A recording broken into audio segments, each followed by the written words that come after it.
तो कार्यक्रम में आज सबसे पहले आपको दिखाएंगे आस्था के रंग। सावन का पवित्र महीना खत्म होने को है और आज सावन का चौथा और आखिरी सोमवार है।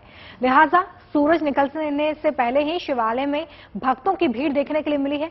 लंबी लंबी कतारों में भोले के भक्त नजर आए हैं। जी हां, तो इस पवित्र मौके पर सबसे पहले हम आपको बाबा के ज्योतिर्लिंगों के दर्शन कराते हैं। उज्जैन के महाकाल मंदिर में तड़के से ही महादेव के जयकारे गूंजने लगे। काशी विश्वनाथ में भी भक्तों का समंदर उमड़ पड़ा। बैद्यनाथ धाम में भी अभिषेक के लिए लंबी लंबी कतारें नजर आई और प्रयागराज में भी आस्था का अनूठा संगम दिखाई दिया।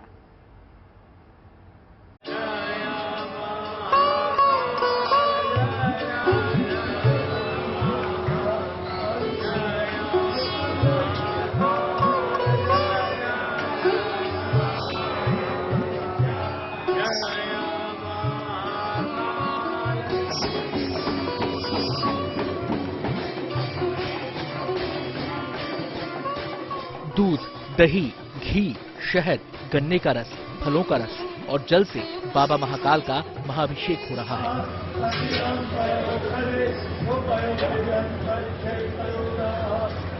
महाअभिषेक के बाद भांग, बेलपत्र और सुगंधित फूलों से महादेव का श्रृंगार किया गया। तस्वीरें उज्जैन के महाकाल मंदिर की हैं, जहां सावन के आखिरी सोमवार के मौके पर बाबा के आशीर्वाद के लिए श्रद्धालुओं का रेला उमड़ा था। शिव सोमवार और श्रावण का चौथा सोमवार है, इसलिए भगवान शिव की जहां जहां मंदिर है वहां भक्तों की जमावड़ा, भक्तों का सैलाव देखने को मिलता है। महाकाल मंदिर ज्योतिर्लिंग में भी आज भस्मारती के समय काफी भक्तों की तादाद यहाँ देखी गई। भगवान की जो परंपरा अनुसार पंचामृत पूजन, रसों से भगवान का स्नान, भस्म स्नान, भांग से भगवान का श्रृंगार और भगवान की दिव्य मंगला आरती संपन्न की गई, जो भगवान महाकालेश्वर के हजारों भक्तों ने उसका दर्शन लाभ प्राप्त किया। लेखक और कवि कुमार विश्वास अपने परिवार के साथ बाबा महाकाल के दर्शन के लिए पहुंचे हुए थे। बाबा के दर्शन के बाद कुमार विश्वास ने नंदी बाबा के कान में अपनी मनोकामना कही। महाकाल के शहर के बाद आपको बाबा विश्वनाथ की नगरी की तस्वीर दिखाते हैं। ये काशी की तस्वीरें हैं। 1 किलोमीटर से ज्यादा लंबी शिव भक्तों की कतार बताने के लिए काफी है कि काशी में शिव, सावन और सोमवार का क्या महत्व है। न थकान, न किसी से कोई शिकायत। माथे पर त्रिपुंड लगाकर हर हर महादेव की धुनी रमाकर सभी अपनी बारी का इंतजार करते नजर आए। बहुत ज्यादा ही भीड़ है क्योंकि आज सोमवार है और लास्ट सोमवार है, इसके लिए बहुत ज्यादा भीड़ है। बाकी दिनों से ज्यादा भीड़ है और आज सोमवार है, लास्ट सोमवार है, तो बाकी सोमवार से बहुत ज्यादा भीड़ है, बहुत ज्यादा लंबी लाइन लगी है।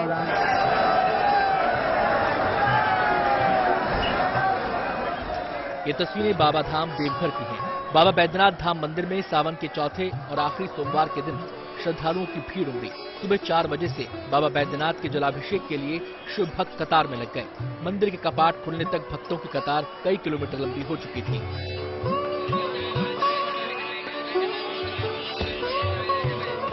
जो भक्त सोमवार को आज को भगवान शिव की आराधना पूजा करते हैं, उनके घर में धन धान्य से परिपूर्ण रहता है और आज की सोमवारी बहुत ही उत्तम और अच्छी तिथि की सोमवारी। चौथे और अंतिम सोमवार के मौके पर संगम नगरी प्रयागराज के शिवालयों में भी श्रद्धालुओं की भारी भीड़ उमड़ी नजर आई। सिविल लाइंस के विश्व प्रसिद्ध शिव मंदिर में भगवान भोलेनाथ को प्रसन्न करने के लिए श्रद्धालुओं ने गंगा जल, शहद और दूध से जलाभिषेक किया। 14 जुलाई से शुरू हुआ सावन का महीना 12 अगस्त को समाप्त हो जाएगा। मान्यता है कि सावन में भगवान शंकर का अभिषेक करने से सभी मनोकामनाएं पूर्ण होती हैं और मौका सावन के सोमवार का हो तो ये और ज्यादा फलदायी हो जाता है। यही वजह है कि देश भर के शिवालयों में भोले के भक्त बाबा का जलाभिषेक करने उमड़े हैं। उज्जैन से संदीप कुलश्रेष्ठ, देवघर से शैलेंद्र मिश्रा के साथ प्रयागराज से Pankaj Srivastava, good news today.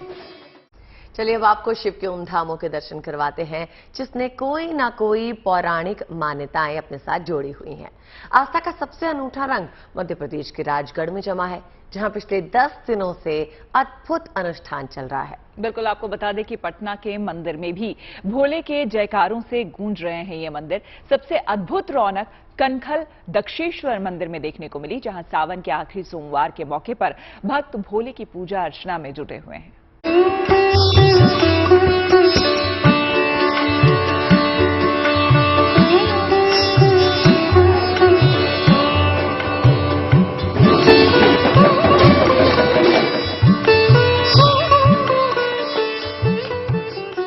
भोले का दरबार है और चारों ओर जय जयकार है।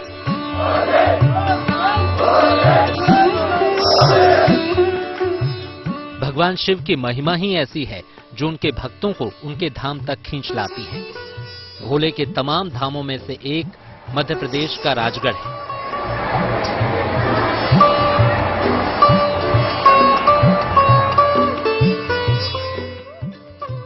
दस दिनों तक शिव महापुराण का पाठ होता है और उसके बाद श्रद्धालुओं को रुद्राक्ष बांटे जाते हैं और हजारों लोग पंक्ति में बैठकर प्रसाद ग्रहण करते हैं। पर 1.25 लाख पार्थिव शिवलिंग निर्माण और 56 भोग का आयोजन किया गया। विगत 10 दिनों से ये अनुष्ठान चल रहा था, जिसमें 1.25 लाख पार्थिव शिवलिंग निर्माण का हमारा लक्ष्य था, जिसमें 1,90,000 पार्थिव शिवलिंग का निर्माण सभी मात्र शक्तियों भाइयों के द्वारा यहाँ पर किया गया। भोले की भक्ति का कुछ ऐसा ही नजारा पटना में भी दिखा। सावन के आखिरी सोमवार के दिन भक्त शिव शंकर के चरणों में हैं। सब अपनी मनोकामनाएं लेकर पहुंचे हैं और सबको उम्मीद है कि भोले का जलाभिषेक उनकी सारी मुरादें पूरी करेगा।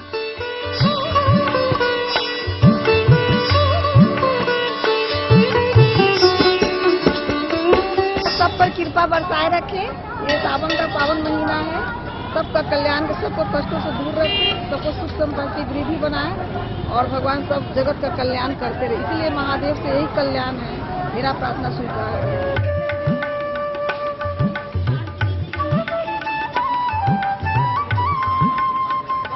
देश के बाकी शिवालयों की तरह ही हरिद्वार का कनखल दक्षेश्वर महादेव मंदिर भी श्रद्धा और आस्था के रंग में डूबा नजर आया। बाबा के इस धाम में भोले के दर्शन के लिए सुबह से ही लंबी लंबी कतारें लगी।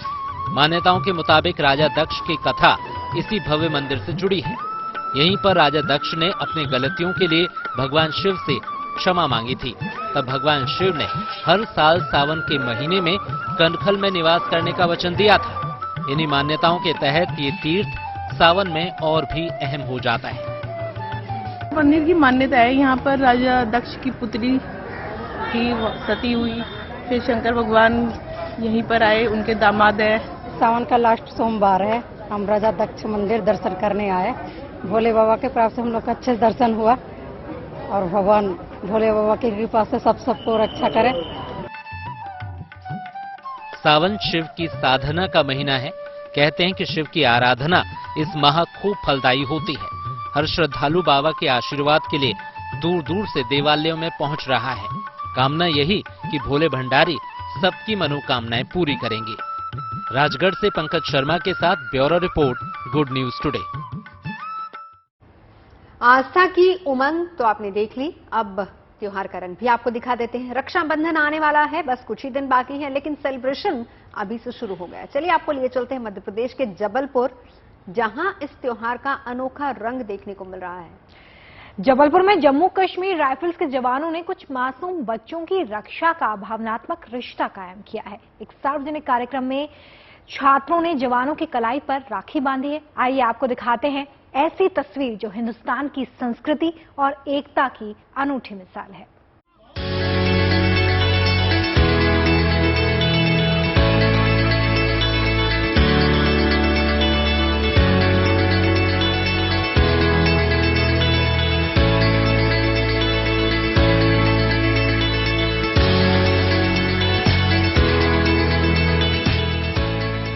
ये तस्वीरें एक और जहां देश की एकता और अखंडता की झलक के साथ सीना गर्व से चौड़ा करती हैं, वहीं अनेक भावनाएं समेटे काफी भावुक भी करती हैं। देश के वीर सपूतों के सिर जो किसी दुश्मन के सामने आज तक नहीं झुके, इन नन्हे हाथों से तिलक लगवाने के लिए नतमस्तक हैं।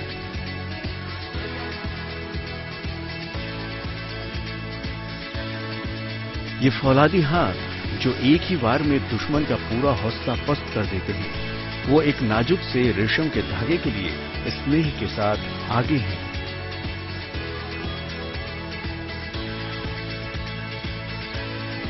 सरहद की रक्षा करने वाले ये जवान आज एक राखी की डोर से बंधकर इन नन्ही छात्राओं की रक्षा के लिए वचनबद्ध हैं। और हो भी क्यों ना, रक्षाबंधन का त्योहार भाई बहन के इस अटूट रिश्ते की गवाह है जो सदियों से निभाया जा रहा है। और तस्वीर जबलपुर की है, जहां छात्राओं ने जेके राइफल्स के जवानों को राखी बांधी और देश के इन रखवालों का स्वागत किया। भारत माता की और देश के इन रखवालों का स्वागत किया भारत मां के जय घोष के साथ। इस शानदार कार्यक्रम के आयोजकों का कहना है कि अपने घरों से दूर तैनात सैनिकों के लिए हर साल रक्षाबंधन का आयोजन किया जाता है। कोरोना काल में यह परंपरा जरूर टूट गई, लेकिन इस बार पूरे उत्साह के साथ इस कार्यक्रम का आयोजन किया जा रहा है। शानदार पहल का हिस्सा बनकर ये स्कूली छात्राएं बेहद उत्साहित हैं। मैं ना कल रात से बहुत एक्साइटेड थी कि मैं घर पे आऊंगी, उनको राखी बांधूंगी, और आज मैंने राखी घर पे बांधी भी। हमें भी बहुत अच्छा लग रहा है, हम भी एक्साइटमेंट थे कि हम भी राखी बांधेंगे, कब से खड़े थे, अभी राखी बांध ली है हमने। दरअसल हिंदुस्तान की खूबसूरती ये है कि हर त्योहार इतने उत्साह और खुले दिल से मनाया जाता है कि लोगों में एक खास रिश्ता अपने आप ही कायम हो जाता है। इसी आत्मीय रिश्ते के एहसास से इस कार्यक्रम में शामिल जवान भी अभिभूत नजर आए। हर एक भाई की ये तमन्ना होती है कि वो अपने परिवार में जाए और अपनी बहन से, अपने परिवार वालों से राखी बंधवाए, लेकिन पिछले 5 या 7 साल में हमें ये मौका नहीं मिल पाया। कोशिश की लेकिन किसी कारण से छुट्टी नहीं मिल पाई, लेकिन यहाँ पर आकर हमें अपनों का प्यार आज महसूस हुआ है। तिरंगे की छांव में संपन्न हुए इस शानदार कार्यक्रम में इन मासूम छात्राओं और सरहद के रखवालों के बीच एक ऐसे रिश्ते की शुरुआत हुई जो इस देश की एकता की मिठास अपने में समेटे हुए है। इस कार्यक्रम में अपनों को याद करके चट्टान से भी मजबूत जवान भावुक नम आंखों के साथ पिघलते नजर आए, तो वहीं ये छात्राएं देश के जयकारे लगाते हुए देशभक्ति के जोश से भरी दिखी। Bureau report, good news today. और चलिए अब आपको कर्नाटक के गज प्रयाण उत्सव की उमंग दिखाते हैं। इस पर्व के दौरान खास रस्म निभाई जाती है जिसमें बाकायदा हाथियों की परेड निकाली जाती है। गज प्रयाण सालाना मैसूर दशहरा उत्सव की तैयारियों का हिस्सा है जिसमें स्थानीय लोग बढ़ चढ़कर हिस्सा लेते हैं। मैसूर का दशहरा उत्सव नाद हब्बा के नाम से भी जाना जाता है। गुड न्यूज ये है कि शाही शान और उत्साह के साथ मनाए जाने वाले इस पर्व की तैयारियां अब शुरू हो गई हैं। किसी और जगह इतने रॉयल तरीके से दशहरा नहीं मनाया जाता जितना कि मैसूर पैलेस में मनाया जाता है। देखिए आप भी।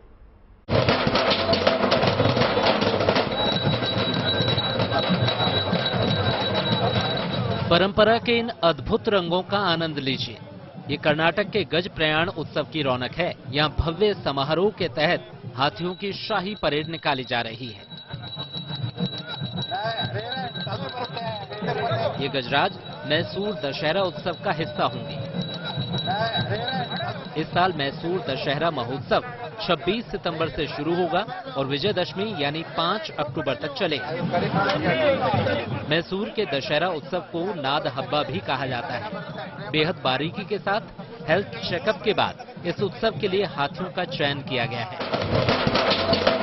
गज प्रयाण के दौरान ये गजराज जंगल से मैसूर पैलेस तक का सफर तय करेंगे। हम आपको बता दें कि इस उत्सव में शरीक होने से पहले इन हाथियों को विशेष प्रशिक्षण दिया जाता है। समारोह से जुड़े सूत्रों का मानना है कि इस बार भी हाथी अभिमन्यु स्वर्ण हौदा ले जाएगा। उसके साथ गजराज धनंजय, अश्वत्थामा, अर्जुन, गोपाल स्वामी और विक्रम गजराज समारोह का हिस्सा होंगे। इस आयोजन और इसकी तैयारी के दौरान हाथियों की सेहत और डाइट का विशेष ध्यान रखा जाता है ताकि इस भव्य उत्सव की रौनक में ये गजराज 4 चांद लगा सके। Bureau report, good news today. आपको हम दिखाते हैं दो तस्वीरें जिसमें स्टार शटलर पीवी सिंधु और लक्ष्य सेन ने बर्मिंघम कॉमनवेल्थ गेम्स में बैक टू बैक 2 गोल्ड झटक कर इतिहास रच दिया है। पीवी सिंधु ने कनाडा की मिशेल ली को 21-15, 21-13 से मात दी है। कॉमनवेल्थ गेम्स में यह सिंधु का पहला गोल्ड है। वहीं 20 साल के लक्ष्य ने फाइनल में मलेशिया के जे यंग को 3 गेम तक चले मुकाबले में 19-21, 21-9, 21-16 से हराया है। गुड न्यूज ये भी है कि मेडल टैली में भारत 20 गोल्ड, 15 सिल्वर और 23 ब्रॉन्ज के साथ चौथे पायदान पर पहुंच गया है। जी हां, ये देखिए मेडल टैली। ऑस्ट्रेलिया 66 गोल्ड के साथ नंबर 1 पर है। इंग्लैंड 56 गोल्ड के साथ नंबर 2 पर है और 61 सिल्वर। वहीं कनाडा तीसरे पायदान पे और भारत अब चौथे पायदान पर पहुंच चुका है, जिसमें 20 गोल्ड, 15 सिल्वर और 23 ब्रॉन्ज उसकी झोली में है। इसी के साथ लगातार अंक तालिका में आगे बढ़ता हुआ और आज आखिरी दिन कॉमनवेल्थ गेम्स का। आपको बता दें कि ऑस्ट्रेलिया कुल 170 मेडल के साथ मेडल टैली में टॉप पर काबिज है। उसके पास कुल 66 गोल्ड, 57 सिल्वर और 54 ब्रॉन्ज मेडल है।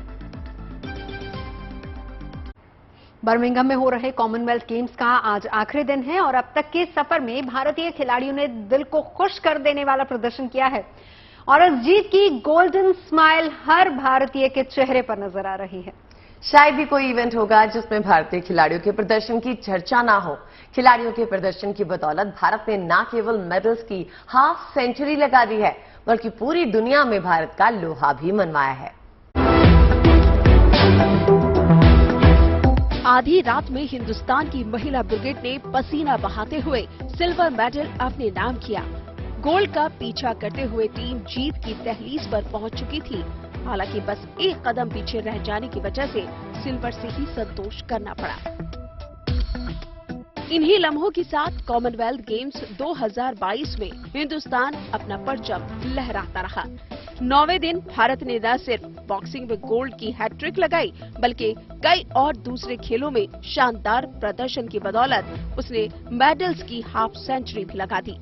9वें दिन की अगर बात करें तो सबसे पहला गोल्ड मेडल नीतू घंघस ने दिलाया है, जिन्होंने इंग्लैंड की बॉक्सर को 5-0 से मात देकर गोल्ड पर कब्जा किया। इसी तरह अमित पंघल ने भी 48 से 51 किलोग्राम की कैटेगरी में इंग्लैंड की खिलाड़ी को मात देकर 5-0 से मुकाबला अपने नाम कर लिया। वहीं तीसरा गोल्ड निखत जरीन की बदौलत मिला, जिन्होंने 48 से 50 किलो फ्लाइट वेट के फाइनल में नॉर्दर्न आयरलैंड की खिलाड़ी को मात दी थी। वहीं ट्रिपल जंप जैसे खेलों में भारत ने गोल्ड और सिल्वर दोनों पर कब्जा जमा लिया। एल्डहॉस पॉल ने जहां गोल्ड जीता तो वहीं इसी खेल में अब्दुल्ला अबू बकर ने सिल्वर मेडल हासिल किया। बात अगर दूसरे खेलों की जाए तो जैवलिन थ्रो में अन्नू रानी ने ब्रॉन्ज मेडल हासिल किया है। वहीं पैदल वॉक जैसे इवेंट में भी भारत को ब्रॉन्ज मेडल मिला। टेबल टेनिस की अगर बात करें तो मेंस डबल्स में सिल्वर मिला। इसके अलावा इसी खेल के मिक्स डबल्स में भारत ने गोल्ड अपने नाम किया। वहीं हॉकी में भारतीय महिला टीम के हाथ ब्रॉन्ज आया, जबकि स्क्वॉश की बात की जाए तो यहाँ भी भारत ने ब्रॉन्ज मेडल अपने नाम किया है। Bureau report, good news today. Commonwealth games में भारतीय बॉक्सर्स ने कमाल कर दिया है।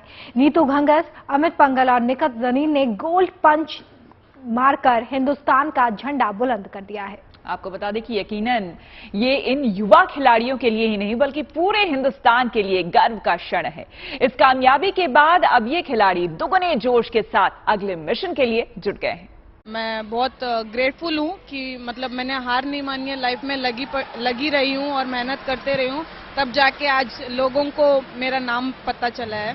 तो बहुत खुशी की बात है कि आज मैंने अपने देश के लिए गोल्ड मेडल जीता है। यहाँ पे हमारे बहुत कंपटीशन है, आगे चलते रहेंगे, तो मैं अपनी ट्रेनिंग और अच्छी करूँगी पूरा फोकस से और ऐसे ही देश के लिए मेडल जीतती रहूँगी। ये बहुत ज़रूरी था। ओलंपिक्स के बाद इतने टूट गए थे कि मेरे कोच ने मुझे जो संभाला है उनको मैं ये मेडल बहुत ही बताना चाहूँगा कि आपकी ये मेहनत आज थोड़ा सा रंग लेके आई है। अपने देश के लिए मैं गोल्ड लेके आ पाया हूँ और ओलंपिक के बाद ये काफी महत्व रखता है ये मेडल। महिला साइंटिस्ट की जिन्होंने इतिहास रच दिया।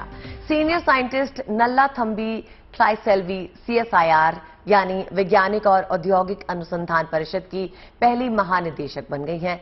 CSIR देश भर के 38 अनुसंधान संस्थानों का एक संघ है। 2 साल तक नल्लाथम्बी कलाईसेल्वी यहां की महानिदेशक के रूप में काम करेंगी। कलाईसेल्वी लिथियम सल्फर बैटरी की एक्सपर्ट मानी जाती है। कलाईसेल्वी ने national mission for electric mobility में अहम योगदान दिया है। कलाईसेल्वी को 25 से ज्यादा सालों के शोध का अनुभव है और उनके नाम 125 से ज्यादा शोध पत्र और 6 पैटेंट्स हैं।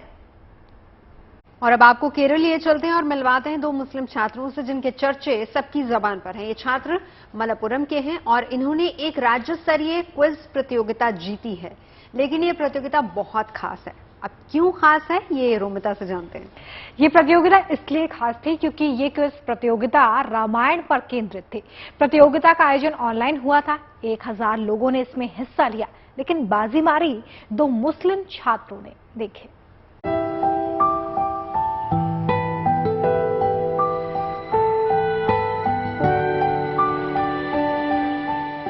केरल के मल्लापुरम के दोनों छात्र इन दिनों चर्चा के केंद्र में हैं। इनकी ख्याति खबरों में छाई हुई है। इन्होंने वो कामयाबी हासिल की है कि सब इनका गुणगान कर रहे हैं। इन छात्रों का नाम है मोहम्मद बासित और मोहम्मद जाबिर। इनकी उपलब्धि के बारे में हम आपको बताएं उससे पहले जरा ये तस्वीरें देख लीजिए। इनके हाथ में रामायण का मलयाली संस्करण है जिसे अध्यात्म रामायणम कहा जाता है। दोनों छात्रों को रामायण का एक एक अध्याय, एक एक चौपाई कंठस्थ है। पूरी एकाग्रता के साथ रामायण का पठन पाठन इनकी दिनचर्या का हिस्सा है और इसी एकाग्रता के कारण ये दोनों छात्र रामायण पर आयोजित राज्य स्तरीय ऑनलाइन क्विज में विजयी हुए हैं। इस क्विज का आयोजन एक मशहूर पब्लिशिंग हाउस ने करवाया था। Ramayana is one of epics of Hindu religion. It is the story of Rama. It conveys some precious message which promote love, peace and people's well-being. Ramayana shows Rama as the ideal king and how better governance, justice, virtue and duty can be implemented in country. It doesn't support violence or terrorism. इनकी जीत की खबर अब हर किसी की जुबान पर है। बधाइयों का तांता लगा हुआ है। जीत इसलिए भी बड़ी है क्योंकि इस ऑनलाइन क्विज में 1000 लोगों ने हिस्सा लिया था। रामायण में इन्हें अयोध्या कांड सबसे अधिक अच्छा लगता है। ये दोनों रामायण के छंदों और चौपाइयों को धारा प्रवाह प्रस्तुत कर सकते हैं। ये दोनों 8 वर्षीय वाफी पाठ्यक्रम के छात्र हैं। हालांकि वो बचपन से ही रामायण के बारे में जानते थे, लेकिन वाफी पाठ्यक्रम के माध्यम से इन्हें रामायण और हिंदू धर्म के बारे में विस्तार और गहराई से जानने का मौका मिला।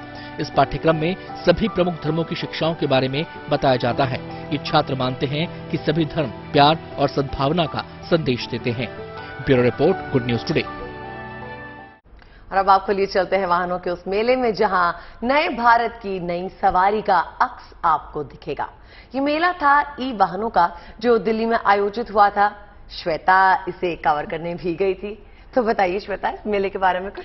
बिल्कुल, ये जो एक्सपो था ना, एक तो ये 15th एडिशन है अदिति, आपको ये बता दूं, और साथ ही साथ जो दर्शक देखेंगे उनको पता चलेगा पर्यावरण के लिए तो बहुत ही अच्छा है, जाहिर सी बात है। और जो एक हमारी डिपेंडेंसी हो गई ना पेट्रोल डीजल पे, उसको कम करने की पर्पज से भी अगर देखा जाए तो ये एक्सपो बहुत ही शानदार था। कई नई तरह के व्हीकल्स इसमें आए हैं, तो मुझे लगता है कि ये रिपोर्ट देखिए तो आपको डिटेल में जानकारी मिल जाएगी। इस वक्त मैं हूं भारत के सबसे बड़े eco friendly electric vehicle expo 2022 में, जहां 100 से भी ज्यादा भारतीय और अंतर्राष्ट्रीय कंपनियां अपने प्रोडक्ट्स डिस्प्ले करने के लिए मौजूद है। जहां पर 2, 3, 4 व्हीलर्स इलेक्ट्रिक व्हीकल्स यहां पर मौजूद हैं। और आपको साथ ही साथ बता दें, यहां पर सिर्फ इलेक्ट्रिक पैसेंजर व्हीकल्स ही नहीं बल्कि पूरी इलेक्ट्रिक मोबिलिटी को शामिल किया गया है।